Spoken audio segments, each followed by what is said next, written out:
ठीक है।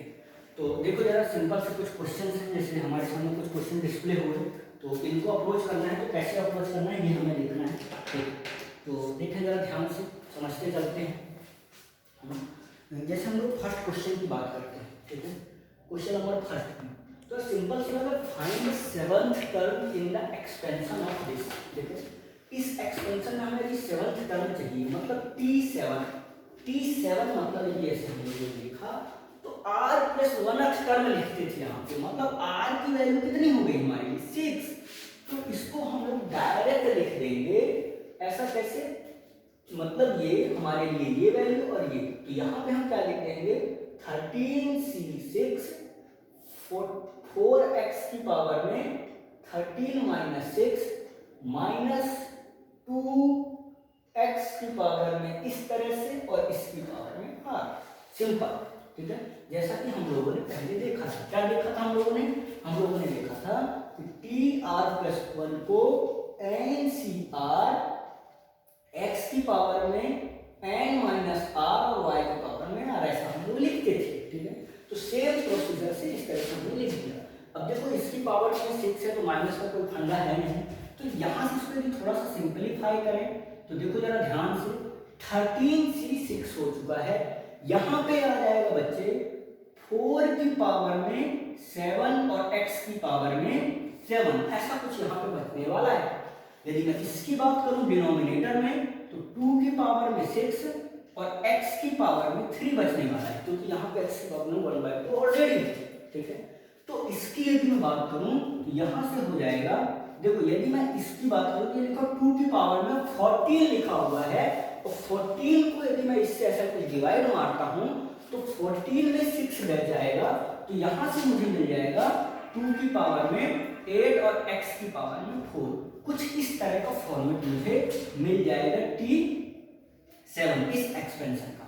अच्छा देखो एक बात मैंने और की थी, मैंने बोला था बाइनोमियल कोफिशिएंट की बात की, तो देखो सिंपल सी बात है, यदि मैं ऐसा बोलूं कि ये जो टर्म है ये दिस इज बाइनोमियल, वहां पे मैंने बोला था कि थोड़ा सा डिफरेंट, देखो बाइनोमियल कोफिशिएंट है ये क्या है बाइनोमियल कोफिशिएंट, और यदि इस पूरे टर्म को मिला दें तो ये कोफिशिएंट है। मतलब ये मैं बोल रहा हूं यदि कल को ऐसा हो जाए, ठीक है, ठीक है, कल को यदि ऐसा हो जाए कि इस पूरे टर्म की बात करूं, मतलब 13c6 और 2 की पावर 8, तो ये पूरा है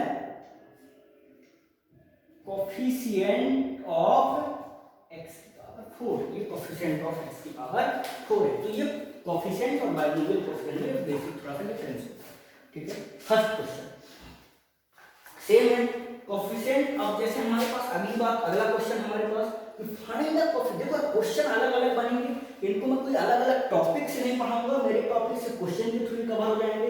कोई बोले कि हेडिंग डालो कैसे कोफिशिएंट फाइंड करते हैं, फिर कोई बोलेगा हेडिंग डालो कि इंडिपेंडेंट टर्म कैसे फाइंड करते हैं, फिर कोई बोलेगा कि हेडिंग डालो रैशनल टर्म कैसे फाइंड करते हैं। ये सब नहीं, हम सिर्फ क्वेश्चन से कॉन्सेप्ट समझने वाले हैं कि एक्चुअली हमें करना क्या है। सबका बेसिक फंडा एक ही है। बेसिक फंडा क्या है, बेसिक फंडा है कि हमें एक्सपेंशन लिखना है और वही समझना है, ठीक है। अगला समझते हैं, देखो find the coefficient of x की power 8 in the expansion of this. इस एक्सपेंशन में हमें x की पावर 8 चाहिए, तो कुछ नहीं, क्या करते हैं हम लोग, क्वेश्चन नंबर 2 में हम लोगों ने इसका एक एक्सपेंशन लिख दिया जबरदस्ती का, मान लो tr+1 टर्म हम लोगों ने लिख दिया। वो कैसे आएगा 10cr, और यहां से मुझे मिल जाएगा x² तो हाई है, ये आ जाएगा 10 माइनस r, उसके बाद यहां से मुझे मिलेगा माइनस x की पावर में r, ऐसा मुझे मिलने वाला है, ठीक है। अब जरा सोच के यहां से ये देखना है मुझे कि देखो मेरे को बोल क्या रहा है कि x की पावर 8 का कोफिशिएंट चाहिए, मतलब ये इस पूरे एक्सपेंशन में x का पावर 8 बचना चाहिए। मतलब देखो ऊपर न्यूमरेटर में मैं बात करूं तो न्यूमरेटर में x कितना है, न्यूमरेटर में x कितना है, न्यूमरेटर में यदि x की बात करूं तो x है 2 10 माइनस r, इस तरह से कुछ है x ये न्यूमरेटर में, क्योंकि ये पावर मल्टीप्लाई होगा, और डिनोमिनेटर में जो x है वो हो जाएगा r। तो यदि मुझे यहाँ पे x का पावर 8 चाहिए तो मैं ऐसा बोल सकता हूं कि 2 यदि मैं इसको पूरा मल्टीप्लाई कर दूं तो 20 माइनस 2r मैं यदि मैं माइनस r करता हूं तो ये मुझे 8 के बराबर मिलना चाहिए, हाँ कि ना। तो यहां से यदि मैं ऐसा कुछ बात किया तो मेरे पास आ जाएगा 8 इधर आएगा तो ये हो जाएगा 12 इक्वल टू 3r, ऐसा कुछ मुझे मिलने वाला है। तो यहां से मेरे पास r की वैल्यू कूद कूद कर आ गई कितना 4 ठीक है, कितना आ गई 4। मतलब ये कि देखो यदि मैं r की वैल्यू को 4 इस एक्सप्रेशन में रख देता हूं तो यहां से मुझे क्या दिखाई देगा, t5 मुझे यहां से दिखाई देगा 10c4 इधर आ जाएगा बच्चे x की पावर में। देखो यदि मैं यहां से माइनस किया तो 10 माइनस 4 दैट मीन्स 6 और ये हो जाएगा 12 अपॉन में x की पावर 4 क्योंकि माइनस जा चुका है इवन पावर की वजह से। तो यहां से आ जाएगा 10c4 x की पावर में 8। तो x की पावर 8 का कोफिशिएंट जो होने वाला है वो क्या होने वाला है 10c4। और इसको सॉल्व करना आप लोग को बहुत अच्छे से आता है, आप लोगों ने पीएचडी कर रखी है, ठीक है। आगे चलते हैं हम लोग, find the term independent of x in the expansion of it। अब इसमें कुछ नया नहीं करना है, कुछ नया नहीं करना है यार, सिंपल। यहाँ पे हमें कोफिशिएंट x चाहिए था, इसलिए हमने बोला था कि हमारे पास जो पावर है वो ऐसा कुछ 8 टाइम्स ऐसा बचना चाहिए x का, ठीक है। तो इसलिए हम अभी यहाँ पे इंडिपेंडेंट टर्म की बात कर रहा है, मतलब वो x का टर्म वहां पे इंडिपेंडेंट ऑफ x का मतलब क्या है, x का टर्म वहां पे नहीं होना चाहिए, ठीक है। तो इसके लिए हमें करना क्या है, नहीं होने के लिए क्या, यहाँ पे हमने 1 के बराबर किया था वहां पे दोनों को माइनस 0 होना चाहिए, सिंपल है ना। तो कैसे लिखेंगे, आजा उसको भी लिख के दिखा देता हूं, है ना। वो हो जाएगा सिंपल, देखो जरा ध्यान से, यहाँ पे हम लोग इसको लिखेंगे कैसे, ऐसे देखो ध्यान से 9cr, वही सेम बात t प्लस r टर्म हम लिखने जा रहे हैं। 9cr होने क्या वाला है 3/2x स्क्वायर की पावर में 9 माइनस r होना चाहिए, सिंपल सी बात है। उसके बाद यहां से क्या होने वाला है -1/3x की पावर में r होना चाहिए, ठीक है।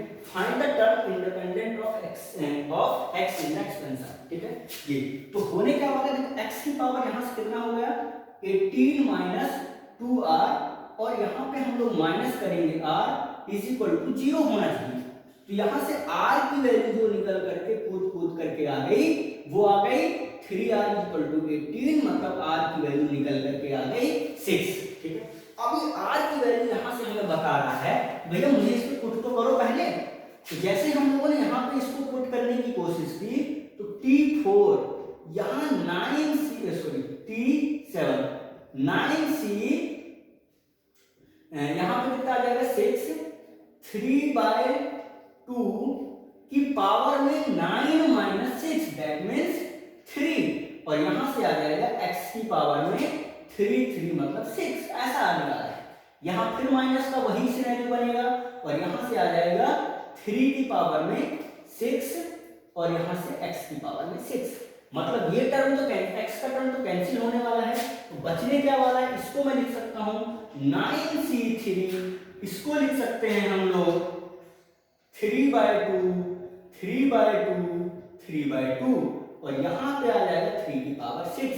तो जरा सोच के देखो कि 3 से 3 टाइम्स तो कैंसिल होने वाला है, तो यहां से आने वाला है 9c3, यहां पे आ जाएगा ये होता है 8 और ये होता है कितना 3 की पावर 3 दैट मीन्स 27।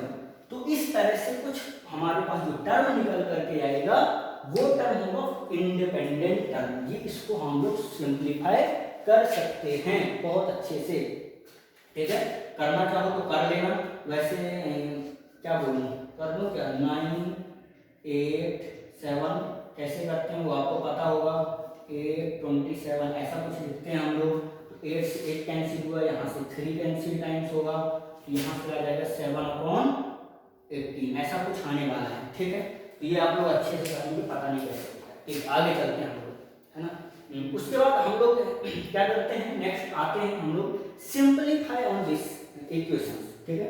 कुछ नहीं करना है यार, सेम बात तो वही सारी बातें, वही सारी चीजें, वही सारा गाना, ठीक है। आओ एक बार देख लेते हैं। देखो दो टर्म है हमारे पास, ये कुछ पावर 6 लिखा हुआ है, तो हम इनको ऐड करना है। ऐड करना है तो करते क्या, सबसे पहले इनको एक्सपेंड करते हैं, और एक्सपेंड करने के बाद हम लोग इनको ऐड कर देंगे। तो कैसे करते हैं देखो जरा ध्यान से, x प्लस यहां से आने वाला x स्क्वायर माइनस 1 की पावर में 6। यदि मैं इसको एक्सपेंड करने की कोशिश करूं, जरा मेरे साथ सब लोग चलना, तो देखो यहाँ पे मुझे मिलेगा 6c0, है ना, डायरेक्ट लिख रहा हूं, x की पावर में 6 और इसकी पावर में 0, ये खत्म। अगला टर्म जो मुझे मिलने वाला है वो मिलने वाला है 6c1, ये आएगा बच्चे x की पावर में 5, और यहां से आएगा ये वाला टर्म की एंट्री हो जाएगी, ठीक है। अगला टर्म आने वाला है 6c2, x की पावर में 4, और ये वाले टर्म की एंट्री होगी और इसका स्क्वायर हो जाएगा, that means x square minus of 1, ठीक है। उसके बाद अगली बार यदि बात करूं तो होने क्या वाला है कि 6c3 और x की पावर में 3, और इस टर्म की एंट्री होगी, और यहां से इसका यदि मैं लिखने की बात करूं तो 3/2 का फॉर्मेट बन जाएगा, और उसके बाद 6c4 आने वाला है x स्क्वायर, और यदि मैं इसकी बात करूं तो x स्क्वायर माइनस यहाँ पे ऐसा कुछ का फॉर्मेट बन जाएगा। और अगली बात हम यदि करने जाएं तो यहाँ से हमें मिलेगा 6c5, x की पावर में यहाँ पे x यहाँ पे 1 आ जाएगा, और यहाँ पे x square minus something upon 5/2 मिलने वाला है। उसके बाद यदि हम बात करें कि यहाँ से हमें मिलने वाला है 6c6, ये तो x की पावर में तो 0 हो जाएगा, और x स्क्वायर माइनस 1 की पावर में 3, ये इसका एक्सपेंशन हमें मिला। अब देखो दूसरा एक्सपेंशन हम लोग बात करते हैं, ठीक है। दूसरा एक्सपेंशन क्या है हमारे पास, x माइनस समथिंग। देखो जरा ध्यान से, इस एक्सपेंशन और इस एक्सपेंशन में यदि हम लोग ध्यान से देखें तो सिर्फ डिफरेंस किसका है, माइनस का।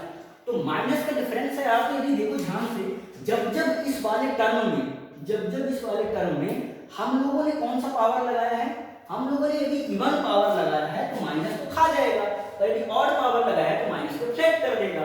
तो देखो जरा ध्यान से, तो फर्स्ट टर्म तो सेम आने वाला है क्योंकि 0 पावर लगेगी, तो 6c0 और यहाँ पे x की पावर 6। अगला टर्म मिलेगा, देखो यहाँ से हम लोग x की पावर में 5 और इसकी पावर में माइनस, मतलब माइनस रिफ्लेक्ट करेगा, -7 x की पावर 5, और देखो यहाँ से ऐसा बनने वाला है।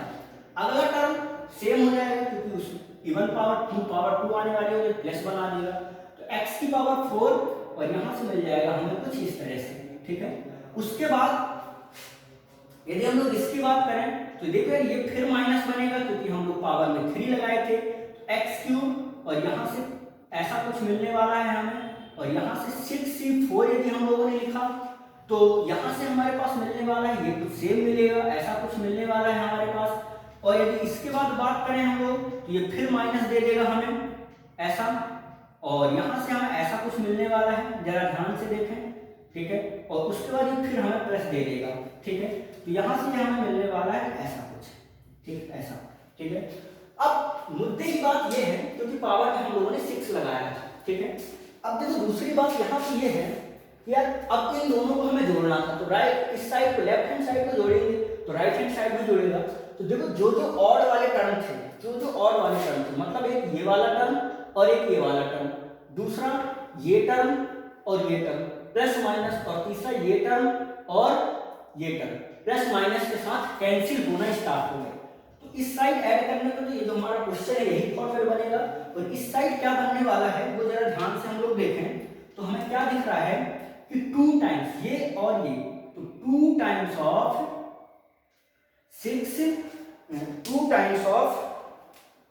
6c0 x की पावर में 6, उसके बाद 6c2 x की पावर में 4 x स्क्वायर माइनस 1, उसके बाद 6c4 x स्क्वायर माइनस 1 और x स्क्वायर, उसके बाद हमारे पास बनने वाला है 6c6 x स्क्वायर माइनस 1 का क्यूब।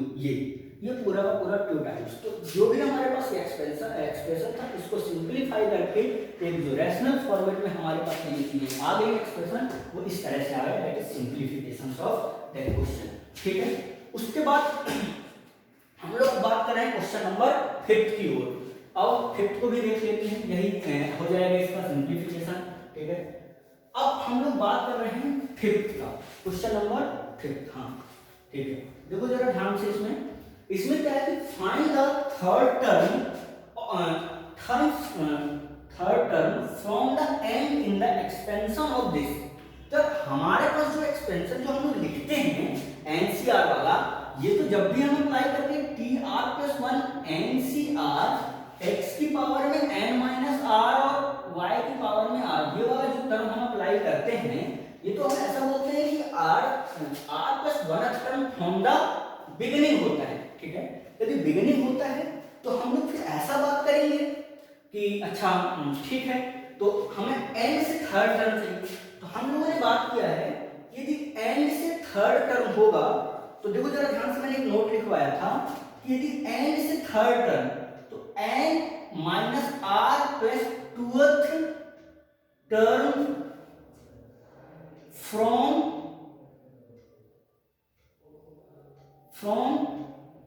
बिगिनिंग, ये होगा बिगिनिंग से। ठीक है, कहां से?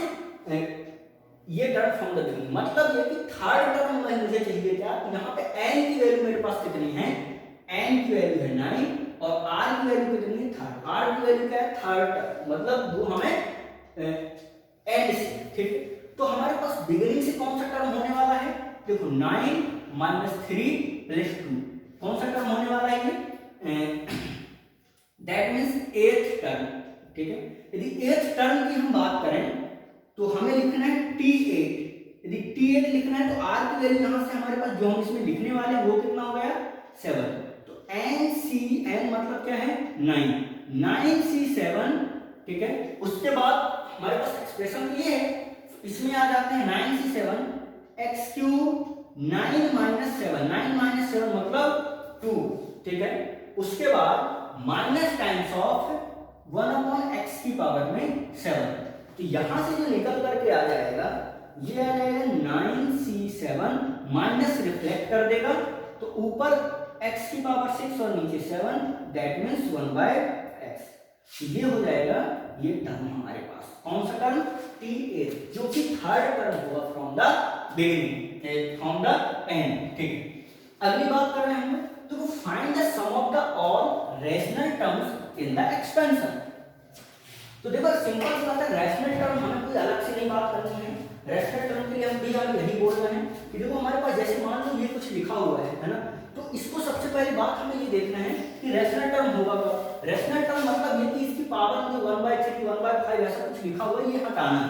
ठीक है, तो सिंपल है वही है, कुछ नहीं, एक्सपेंशन करना है और देखना है कि किन किन टर्म में हम ये पावर रैशनल हट जाती है, कि रैशनल पावर हट रही है। ठीक है, ऐसा कुछ हमें देखना है कि टर्म को रैशनल बनाना है। ठीक है, तो आ जाओ जरा ध्यान से हम सुनते हैं क्या बोलना चाह रहा हूं मैं कुछ ऐसी बातें कर रहा हूं कि मान लो 2 की पावर 1/5 और 2 की पावर 2 नहीं होगा यार, यहाँ पे कहीं 3 होना चाहिए, फिर चलो ठीक है 2 ही है। 2 की पावर 1/5 और 2 की पावर 1/3 ऐसा कुछ टर्म हमारे पास अभी लिखा हुआ है, तो इसकी पावर में क्या लिखा हुआ है, 15। ठीक है ना, ऐसा। तो यदि हम लोग इसका एक्सपेंशन करने की कोशिश करते हैं तो एक्सपेंशन में क्या होने वाला है, देखो जरा ध्यान से, कि हम लोग यदि जनरल टर्म की बात करें कि 15CR, मान लो कोई भी जनरल टर्म TR प्लस 1 लिख रहे हैं हम लोग, तो हम लिखेंगे 15CR, यहां से जाएगा 2 की पावर में ऐसा बोलना चाहिए 5, तो ये हो जाएगा 15 माइनस R और यहां से हो जाएगा 2 इसकी पावर में ये हो जाएगा कितना, R, ऐसा कुछ हो जाएगा। ठीक है, तो जरा ध्यान से सुनो कि देखो टर्म हमारे पास क्या आ रहा है, इसकी 2 की पावर में हमारे पास जो निकल के आया वो है 15 माइनस R/5, यहां से ये निकल के आया इसके पावर में, और यहां पे जो निकल के आया यह R/समथिंग की पावर में, ऐसा कुछ। ठीक है ना, तो अब नेक्स्ट बात ये है कि देखो हमें देखना क्या है यहाँ पे, समझने वाली बात ये है यहाँ पे कि ये टर्म भी और ये टर्म भी क्या बनना चाहिए, रैशनल बनना चाहिए। एक चीज थोड़ा सा क्वेश्चन में करेक्ट कर लेना तो थोड़ा सा ज्यादा इजी रहेगा। ये क्वेश्चन में करेक्ट ये करना है कि यहाँ पे 3 कर लो ऐसा, ठीक है। तो ये क्वेश्चन हम लोग करेक्ट करेंगे तो यहाँ पे 3 कर लो ऐसा, और यहाँ पे भी 3 कर लो, ठीक है। ऐसा क्वेश्चन था है, ठीक है। तो यदि हम लोगों ने इस तरह से करेक्ट किया तो हमारे पास क्वेश्चन इस तरह से है। हम बेसिकली हमारा मोटिव क्या है कि इनकी जो पावर है वो कैसी होनी चाहिए, रेशनल होनी चाहिए, तभी तो टर्म हमें देगा। तो देखो कुछ इसका फंडा नहीं है, फंडा ये है कि r की वैल्यू तो हमें लेना कहाँ, 0 से लेकर 15 तक। तो 0 से 15 में r की ऐसी वैल्यू बताओ जिसके लिए ये दोनों के दोनों टर्म क्या हो जाए, रैशनल हो जाए। तो देखो सबसे पहली बात r की वैल्यू 0, तो एक बात पक्का है कि r 3 से डिविजिबल होने के बाद रैशनल बन रहा है, मतलब वो 3 का मल्टीपल होगा। तो देखो हम r की पॉसिबल वैल्यू क्या क्या ले सकते हैं, या तो 0 या फिर 3 या 6 या फिर 9 या 12 और या फिर 15, इन्हीं में से कुछ चेक कर सकते हैं हम लोग। तो ये तो पक्का है कि ये वैल्यू लूंगा तो ये टर्म रैशनल हो जाएगा, लेकिन देखना है कि साइमल्टेनियसली इन्हीं वैल्यू पे ये टर्म भी क्या होना चाहिए, रैशनल होना चाहिए। तो देखो जरा ध्यान से, मैं 0 लेता हूं तो ये हो जाएगा कितना, 15 माइनस 0 15/5, मतलब ये हुआ कितना, कितना हो रहा है, बिल्कुल बिल्कुल सही बात है, कितना हो रहा है ये, यहां से हो जाएगा 2 की पावर में, मतलब ये 3 बन गया है, ठीक है। मतलब r इक्वल टू 2 एक्सेप्टेड, एक वैल्यू 3 यदि लिया मैं तो 15 माइनस 3/5 मतलब 12/5, नो। उसके बाद 6 लिया तो 9 बचेगा, ये भी नहीं ये भी नहीं, 9 लिया तो यहाँ पे 6 बचेगा, 5 से नहीं डिविजिबल हो रहा, 12 लिया तो भी नहीं हो रहा, और अगली टर्म मुझे क्या लेना पड़ेगा, 15। अगला बार 15 लूंगा तो 15 माइनस 15 0/5, ये भी हो जाएगा। तो बेसिकली मेरे पास दो वैल्यू है, एक तो r की वैल्यू 0 और r की वैल्यू 15। तो मेरे से पूछ रहा है कि find the sum of all rational terms in the expansion. तो वो टर्म जब मैं पूरा 0 से लेकर r की वैल्यू 0 से लेकर 15 तक का पूरा एक्सपेंशन लिखूंगा तो उसमें दो टर्म रैशनल आएंगे, तब जब r की वैल्यू 0 रही होगी और जब r की वैल्यू 15 रही होगी। तो r की वैल्यू यदि मैं 0 लिखता हूं तो वो टर्म क्या होने वाला है मेरे पास, 15c1, और ये वाला टर्म मेरे पास मिल जाएगा 2 की पावर में कितना, 0, मतलब 2 की पावर में यहां से मिल जाएगा मुझे 3, और 3 की पावर में 0 मिल जाएगा, एक टर्म। अगला टर्म जो मुझे मिलने वाला है ये मिल जाएगा 15 वाला टर्म, और 15 रखता हूं तो 2 की पावर में 0 आने वाला है, और 3 की पावर में कितना आने वाला है, 5। ऐसा कुछ मुझे मिलने वाला है यहाँ, ठीक है। तो यदि ऐसा कुछ हुआ तो देखो सिंपल सी बात क्या हो गई, तो ये 15c 0 लिखना था ना मुझे, तो r की वैल्यू 0 थी, ठीक है। तो यहां से ऐसा हो तो ये तो कितना वैल्यू है, ये तो 1 है, तो यहां से आ जाएगा 8, और यहां से आ जाएगा 3 की पावर में 5, और 3 की पावर 5 कितना होता है, 3 की पावर 5 शायद आप लोग को याद होना चाहिए कि 243 होता है, ठीक है। ऐसा कुछ होता है, आप लोग को शायद याद होना चाहिए, नहीं है तो देख लेना और इसमें ऐड कर देना तो अगला आंसर हो जाएगा। तो इस तरह से हम लोग इन दोनों का समीकरण हमें चाहिए था। तो इस तरह से हम लोगों ने बात करी, देखो रैशनल टर्म मतलब हमें कैसे निकालना, यदि कहीं रैशनल टर्म्स बात किया होता तो रैशनल टर्म्स, जितने रैशनल टर्म्स थे टोटल टर्म में से उतने माइनस कर देते, तो नंबर ऑफ इरेशनल टर्म्स पूछा होता तो कितना होता, 16 में से 2 टर्म माइनस कर दो, 14 टर्म्स इरेशनल टर्म्स होंगे। ऐसे कुछ ऐसे क्वेश्चन यदि कभी आए बेसिक, तो ये हमारे लिए हम लोग इसको कर पाएंगे। आज तक के लिए यहीं तक रखते हैं, नेक्स्ट क्लास में हम लोग देखेंगे मिडिल टर्म, ग्रेटेस्ट टर्म, और होमवर्क में पोस्ट कर दूंगा ग्रुप में, तो उसमें क्वेश्चन मिल जाएंगे आपको।